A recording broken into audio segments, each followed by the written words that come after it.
It was in 1897 in Basel, Switzerland. The first Zionist Congress convened with the goal of establishing a national homeland for the Jewish people. Indeed, they were successful.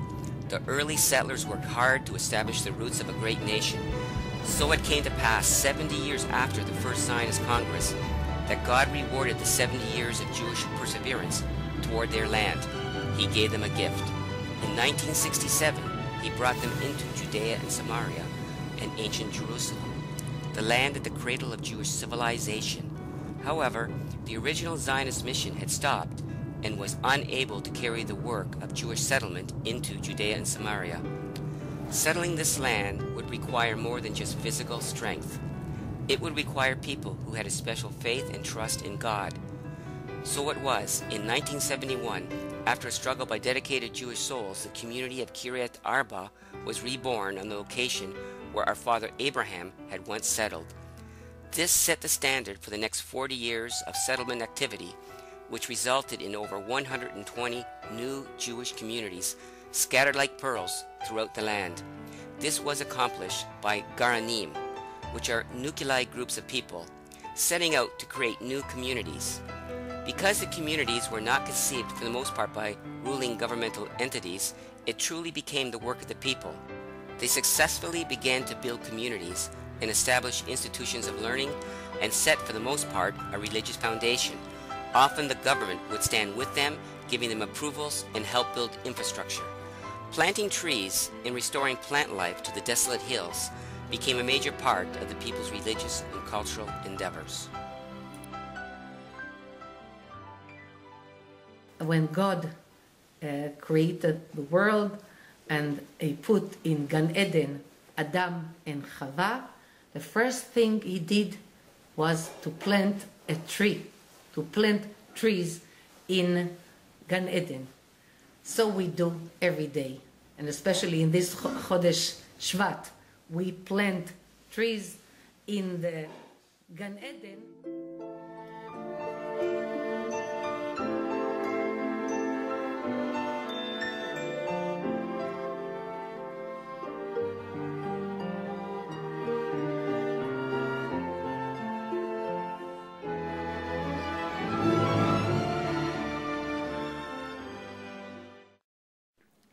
Okay, we are celebrating the Leil Seder of Tu B'Shvat. It's a new Chag for us in Eretz Israel. How lucky we are that we are living in Eretz Israel and we love the land of Eretz Israel, and we celebrate Tu B'Shvat to remember our connection to the land of Eretz Israel, to the fruit, to the trees, and the connection between our settling the land and planting trees in Eretz Israel, and later we celebrate and make a Seder in Tu B'Shvat, drinking 4 cups, singing, asking questions, what the difference between the Seder of Leil Pesach and the Seder of Tu B'Shvat. Remember that we appreciate and we celebrate the fact that we are living in Eretz Israel. As the Bible said, וכי תבואו אל הארץ ונטעתם כל עץ מאכל. As we coming to the Jewish nation come to Eretz Israel, they have to plant trees to eat. And כי ימי העץ ימי עמי, the life of the tree is like the life of the Jewish nation. And here in Judea and Samaria, the birthplace where the Jewish nation started, when Joshua brought the people from Mitzrayim inside Israel, these places where our forefathers were walking, driving the donkeys, we are lucky to celebrate Tu B'Shvat, to remember that this land belongs to us, that these trees that we plant this year, our second generation, grandchildren, grandchildren will enjoy, and we will eat the fruit from the trees that this year our kids plant for their third generation. And we all invite you to celebrate with us Leil Seder of Tu B'Shvat.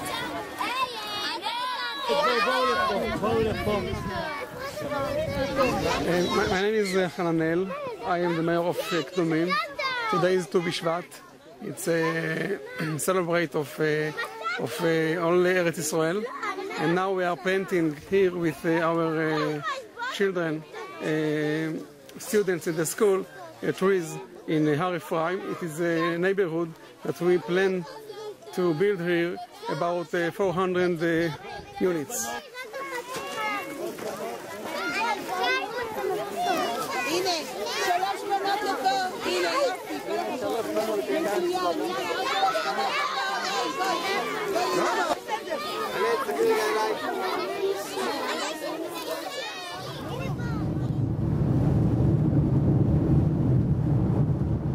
Now, we're going to make a special blessing over the trees. Now, when we plant a tree in Israel, it's a special blessing. We do special things. Now, we thank God for bringing us to this very, very special moment. Because planting a tree in Israel is planting a tree on an eternal land, in God's land. And this is a tree that will follow you soul after 120 years somewhere else. So building a tree in Israel, here in Itamar, is a gift that there's no price for it. And everyone else, gather around a pit. You got the materials. I have some knives that help you take off the roots that get stuck in the bag. We try to help you do that for you. And let's get to work.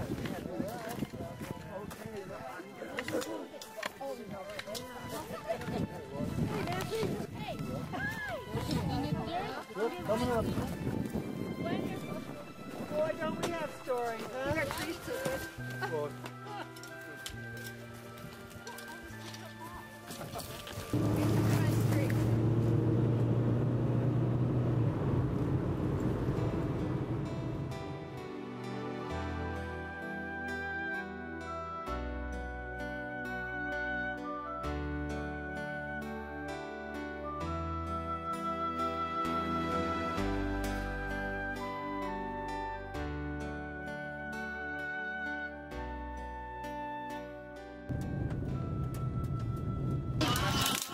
Welcome to Netzer. Today is, I can still say happy Tu B'Shvat, the day after Tu B'Shvat, the holiday of the land of Israel, the holiday where the people of Israel, more than any other day during the year, connect with their biblical, God-given biblical homeland and say, this is our land, land was given to us by God, and we are here because it is ours, it doesn't belong to anyone else. And not only do we live here in communities, but we plant and we walk and we settle and we build.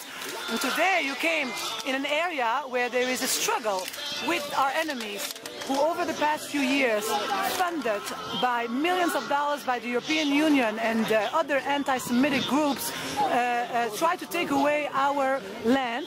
You are standing now between three different communities, Efrat, Elazar and Alon Shvut. The empty hills in the middle belong to the state of Israel.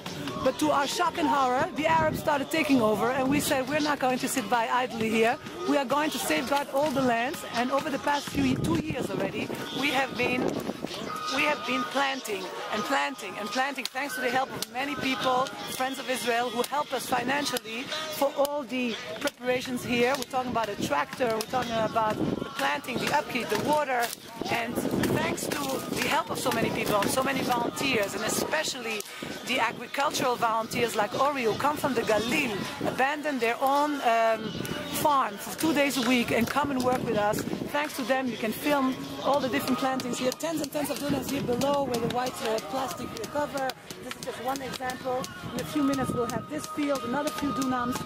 And we are here with Knesset member Aryeh Eldad and with the rabbi of Gush Etzion and many people from Jerusalem and from Gush Etzion and Tirabach Hebron and the whole area, stating a very simple thing: the land of Israel belongs to the people of Israel.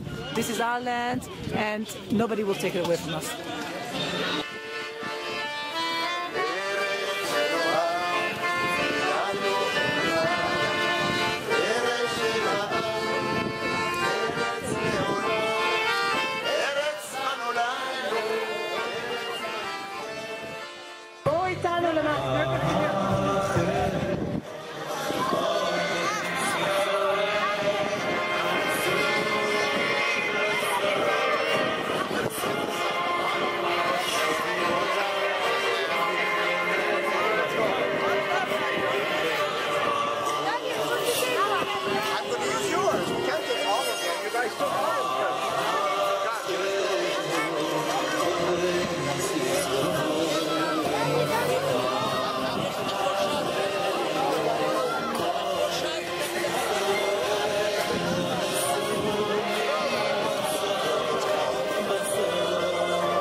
here today to Netzer to plant trees, to follow in the footsteps of our fathers and grandfathers in the land of Israel, fighting for the land, holding the land.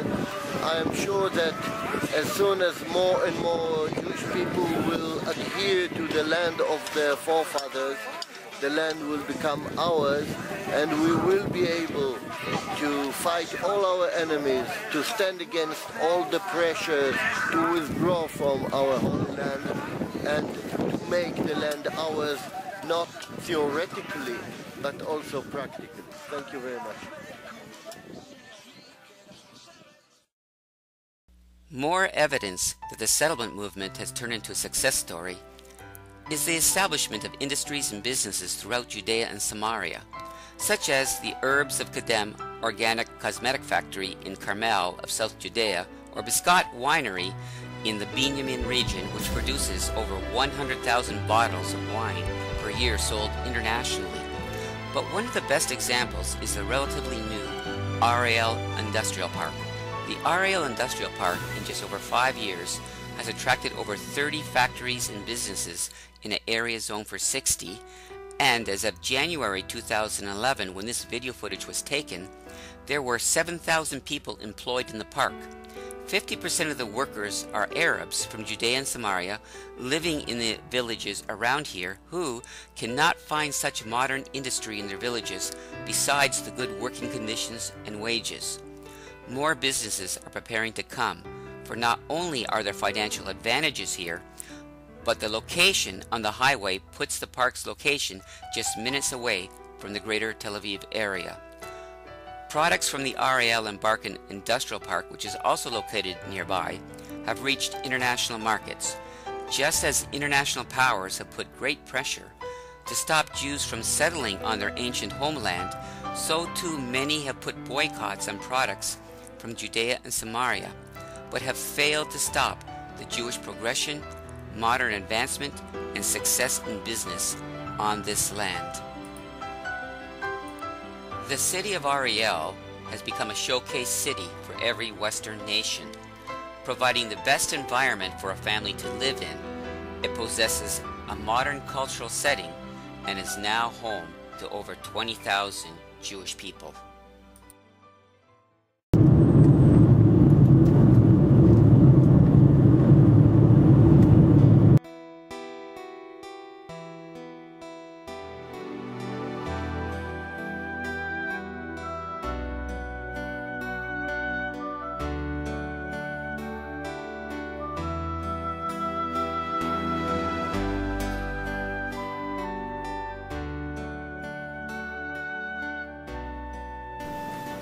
Hi, my name is Leah Goldsmith, and my husband and I came to live in the land of Israel 25 years ago. We were looking to be pioneers and settle the land in its root, in its biblical and spiritual and strategic connection to the very beginning of time, and that is in the center of the land of Israel, in the actual heart of Israel. And we've been very blessed to live here. We have a lot of interesting stories to share with you, but I can tell you about a recent thing. So this was actually the first visit of United States State Department representatives coming out here, and we were very excited about it and very happy because, again, we're people, they're people, let's sit, let's talk, let's clarify things. So the next day they came up, there were about seven or eight of them, they came up in their black Jeeps, they come down the stairs into my home. We sit down very nicely, we have a cup of coffee, and they take out these yellow pads and they want to start writing down information. I said, let's just keep it, you know what? I'm going to tell you my personal story. I said, could you please rise from your seats and come over to my living room window a moment? Yeah, okay. I took them and I showed them what I look at every day. I said, you're looking now into the valley of Joseph. You must remember Joseph and the coat of many colors. And here to our left, if you could look into this little hill, this is the resting place of Itamar and Eleazar, the sons of Aaron, the high priest.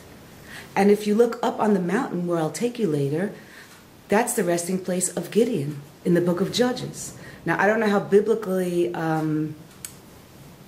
how you really know Bible very well, but I'm just recalling these people because they're obviously, the Bible is the best sold book of all time. I mean, millions and billions of copies of the Bible are sold, and they're speaking about these personalities. Well, I have a son named Joseph, and right now in the tribal inheritance of Ephraim, I have a son named Ephraim, and Jews all over the world, regardless of where they live, they name their sons after these people.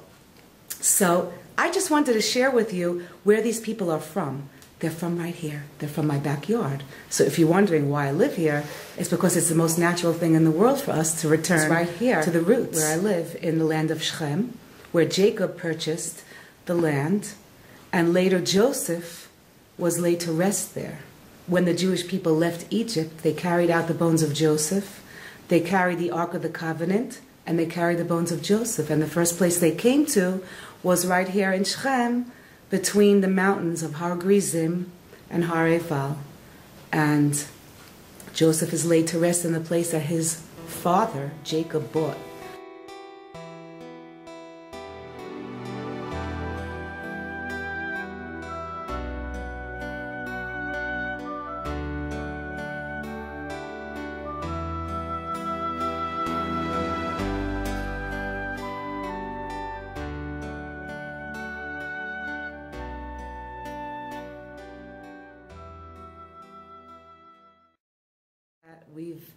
Thank God, we started out as 12 families. We blossomed into 200.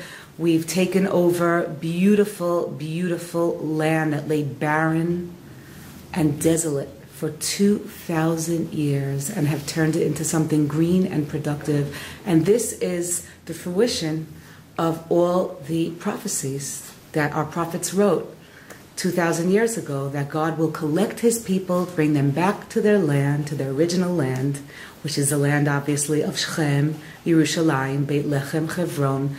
This is our heart. When someone writes me a letter, it's addressed to Lev Shomron. It's addressed to the heart, because this is the heart. So I wanted to share that with you.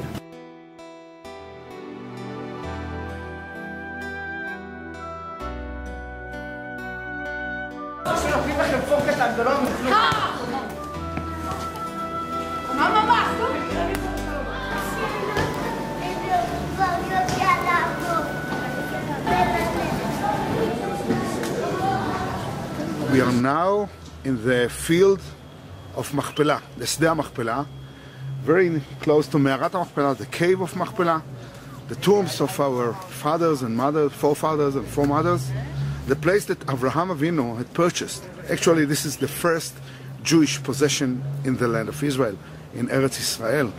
Avraham Avinu purchased the field, he buried his wife Sarah, so buried Avraham and Sarah, and Yitzchak and Rivka, and Yaakov and Leah, our forefathers and foremothers. All our history, all our identity begins here. This is the cradle of Jewish identity, of the Jewish people, fathers and mothers. Now the building, if you see this magnificent structure, this is a Jewish building. It's existing here for 2,000 years, from the time of Second Temple by Cheni. Now this is the only building in the whole world which is a public structure being used permanently 2,000 years and still complete, no brick is missing. It's a worldwide phenomenon. And the Jewish people built it 2,000 years ago in the time of Bai Cheni, the time of Second Temple. Now later on, other peoples came and occupied our land and added additions.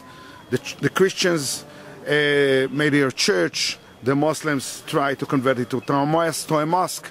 You see the minarets above the Jewish structure. They tried to convert the whole place to a mosque, and they did not allow Jews in. Jews were denied access. They had to stand outside near the seventh step. Now in our generation, thank God, we return. In 1967 the place was liberated, and now Jews can enter, and Baruch Hashem, we enter and we daven there inside our forefathers and foremothers' shrine. We are very, very close to our forefathers and foremothers. Actually, this is the site we can get closest to our roots, to our fathers and mothers.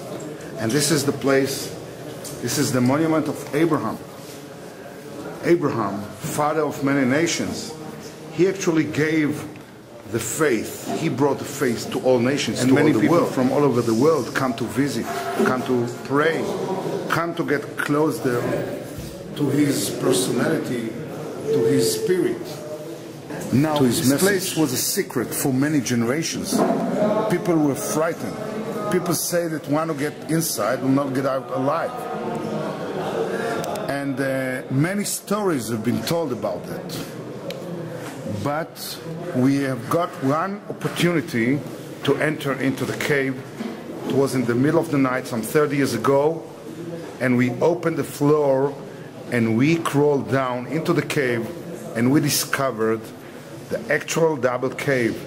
It's there, and we crawled in, and inside we found pieces of ancient tools from the kingdom of Judea period, from about 3,000 years ago. Now the cave is deeper. The forefathers and foremothers are deep there. In the deeper level of the cave, you can see here, we crawled in from this opening. We crawled in through a dark and long corridor, and there we found the cave. You see here it's a double cave, because in Hebrew, Machpelah is double.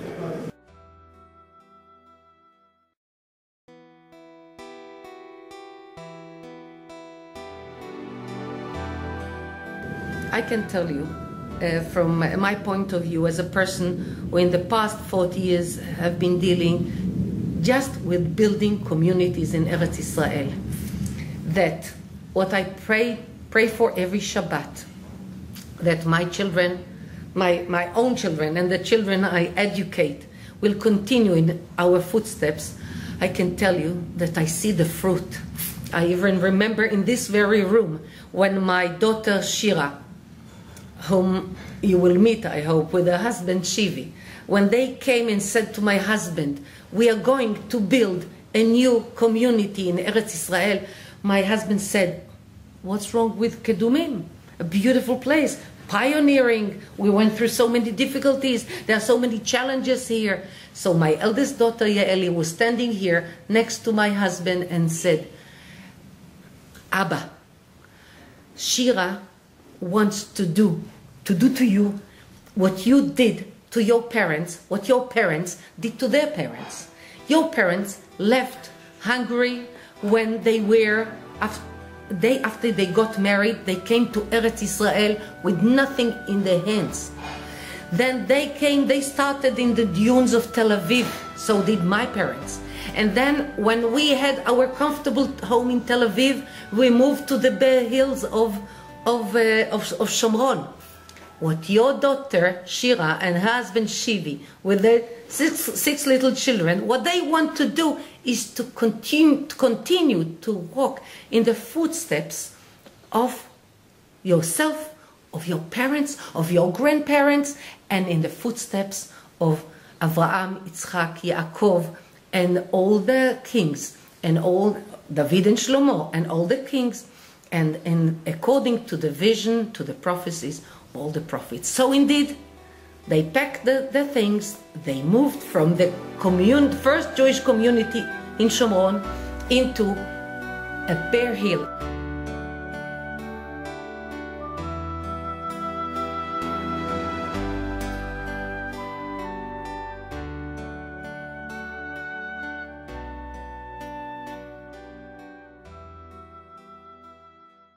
My name is Shivi Drori. I'm the winemaker of Gvalot Winery. We're standing now in the winery, which is located on the hilltop above Givat Harel, which is an outpost I was, Baruch Hashem, part of establishing 12 years ago. 3 families. We went up this mountain, and we had very tough years building the outpost. And about 7 years ago, we decided going and establishing a winery, because after we planted vineyards about 10 years ago, it was known after a few years that the grapes here are marvelous, extraordinary, good. So we decided, why sell the grapes if we can do very good wines by ourselves.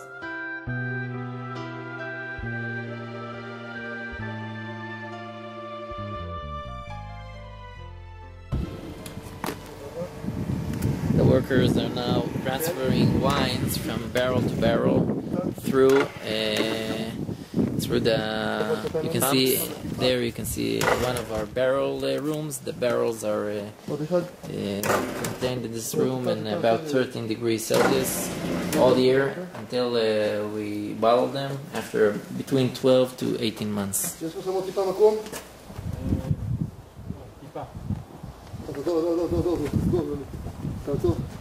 Okay, on the mountain you can see Shiloh, and you can see Tel Shiloh, where the temple was for 369 years. This was actually the center, the spiritual center of Israel.